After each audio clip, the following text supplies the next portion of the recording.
আসসালামু আলাইকুম। ভাত খাইতেছি বুঝছেন। তো খাইতে খাইতে একটা পোস্ট সামনে পড়লো।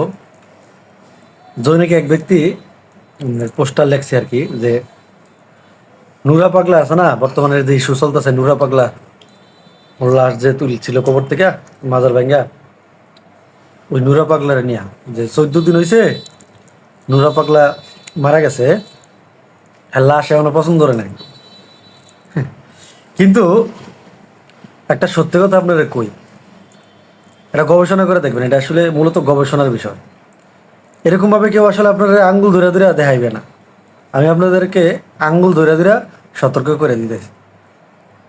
মূলত আমি বলি, এই ধরনের যে তেলেসমাতি কারবারগুলা, এগুলা হয় মূলত মানুষের বুদ্ধি দিয়ে।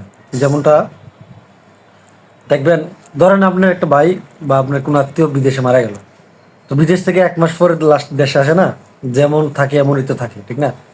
যেমনটা সে মারা যায় তখন তার বডিটা যেমন থাকে, 1 মাস পরে যখন দেশে আসে তখন এমনই থাকে। কেমনে থাকে সেটা হচ্ছে আপনার কেমিক্যাল ইউজ করে।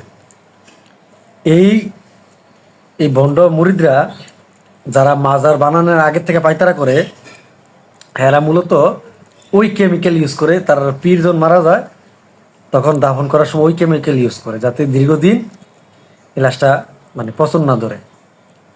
ঠিক আছে? তো মূলত ঘটনা হচ্ছে ওইটাই, বুঝছেন? খোঁজখবর নিয়ে দেখেন, দরকার হলে আবার পোস্টমর্টেম করে দেখেন। ঠিক আছে? ওটা দেখেন, দেখলে এমন আছে এই সত্যটা বাইরে যেতে পারে। এটা সম্পূর্ণ আমার নিজের ভাবনা আর কি, বাকিটা আপনি চিন্তা ভাবনা করে দেখতে পারেন। এটা আপনার চিন্তার খোরাক দিলাম আর কি। ধন্যবাদ।